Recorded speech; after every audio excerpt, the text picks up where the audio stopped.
Forspoken, a game that feels as though it was ejected before it even had a chance to manifest into something tangible. Let's face it, Square Enix have already decided Luminous Productions' fate to be chewed up by this mammoth publisher and to fade into obscurity. No doubt, its developers have to face a round of layoffs and the hangers-on will have to face restructuring, with the sword of Damocles hanging over their fragile careers and reputations. And for what? Because they tried to make a new IP, it made money, just not enough. Never enough, unless it's a smash hit with a Metacritic score in the 70s, at bare minimum, and it was never going to make that. Forspoken is a mid-tier action role-playing game at best and a cynical, paint-by-numbers open world at its worst. For every moment of innovation present, you can feel the tug of corporate mandates and procedures locking this game into a formula that would only see it fail.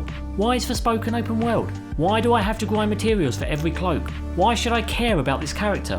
Why am I being told about this war instead of experiencing it myself? Why is there this many objective markers? It's to stretch what would be a respectable linear story-based campaign into an indulgent, soul-sucking grindfest, and it shows. Case in point, Forspoken's story and characters. Here's a brief synopsis. Ex-con New Yorker and orphan Frey Holland's life is turned upside down when she loses her makeshift home, has to give away her cat, and contemplates suicide before being whisked away to a foreign land, Athia, in a fish-out-of-water fashion. After promptly banding up, get it, with a quirky piece of talkative jewellery named Cuff, the duo are tasked with saving Athia from the aptly named Break, a corruption that, for reasons otherwise unknown, has destroyed the land, its populace, and has corrupted its once great sorceress rulers, the Tantas. The actors and actresses all give serviceable performances. One that really stood out to me was Anthony Scordi, who plays Robian Keane, a once great man on the verge of a dementia-ridden death thanks to the Break.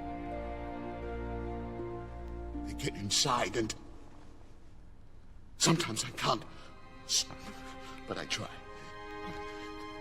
I have to. The voices of Frey and Cuff by Ella Balinska and Jonathan Cake are the performances you'll be hearing mostly, promptly getting tired of them as they provide a running commentary throughout the game. I almost miss the commotion when there's no one around, don't you? Believe me, you're plenty of commotion all by yourself. The same dialogue again. Heard it about 50 times. Psst. Turn the voice lines to minimal, you will thank me later. Unfortunately, Forspoken's ensemble characters really have little chance to shine outside of our main duo, mostly being conscribed to codex entries devoid of narrative flair. Speaking of which, the story. Oh fuck me. Oh hello again. This is usually my favourite part of a game.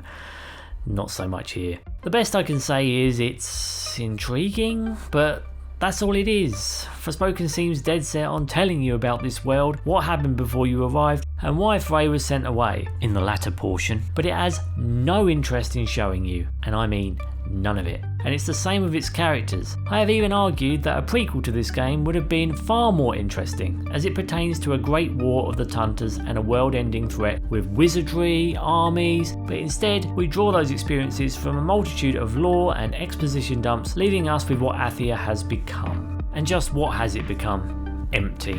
A complete shell of its former self, filled primarily with the laziest overindulgence of modern open world design, complete with an Anthem-style hub town, Sepul. If you like taking photos from fixed scripted positions, good, you'll be doing that. A lot. If you like running mini dungeons to unlock protective gear items that don't scale based on your current gear, good, you'll be exploring for that. A lot. Want to max out your character's stats? Good. Then visit shrines, collect crafting resources, complete spell challenges and defeat break beasts. Go! Do!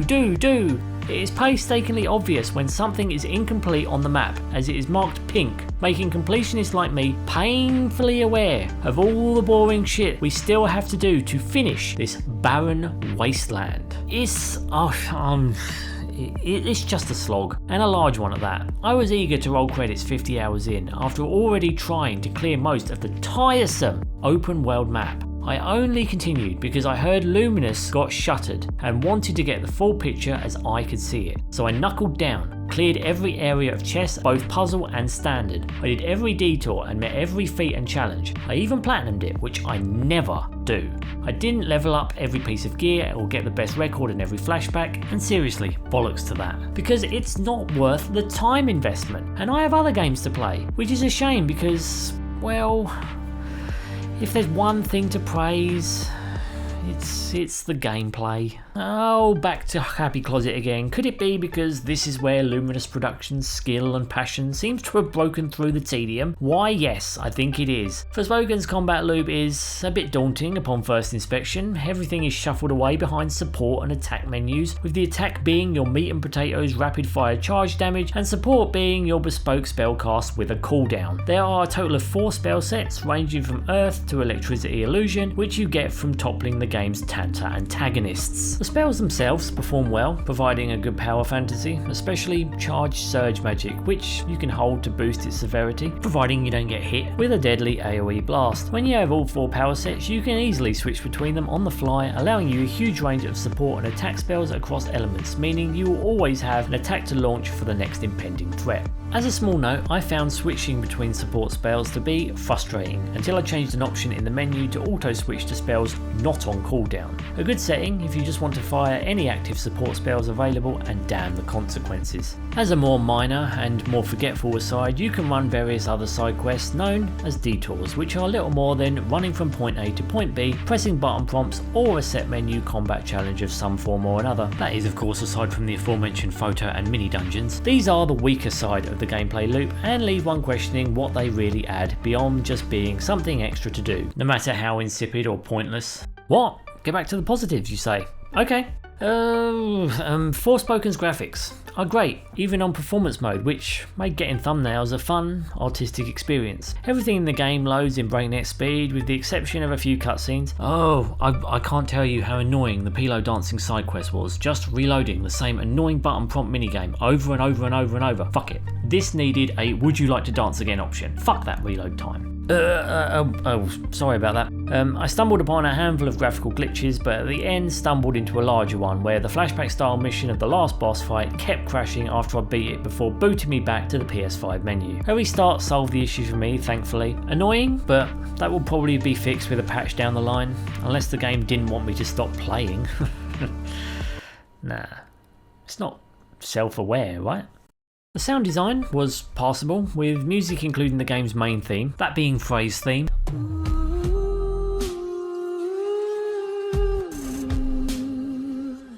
A catchy symphonic dance number that is sadly used rather sparingly throughout the game. Most of the time you will hear a slew of orchestral open world tracks which change by region, and the same recycled battle music over and over and over and over.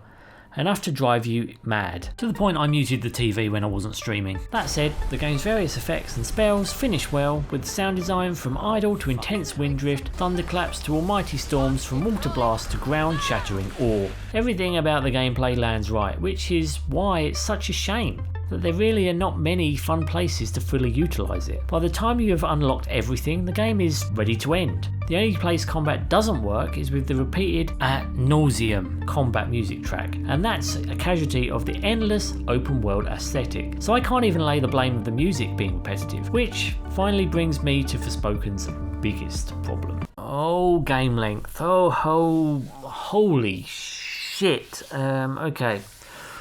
Where to go with this? I know.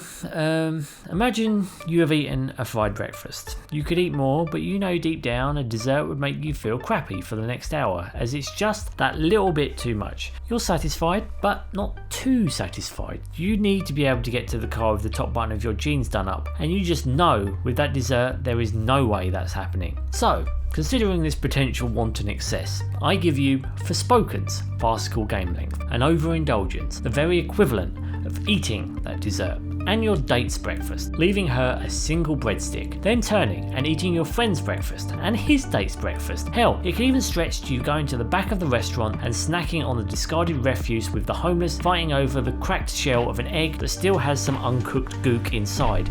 Too much? Well, welcome to the game length of Forspoken, the very antithesis of overindulgence, so ridiculous every peak yields ever more empty, dull and painstakingly monotonous busy work that just continues for way longer than it should. And this is what I mean when I talk about Square Enix's, hell, the whole damn game industry's trend-chasing antics for ever more game.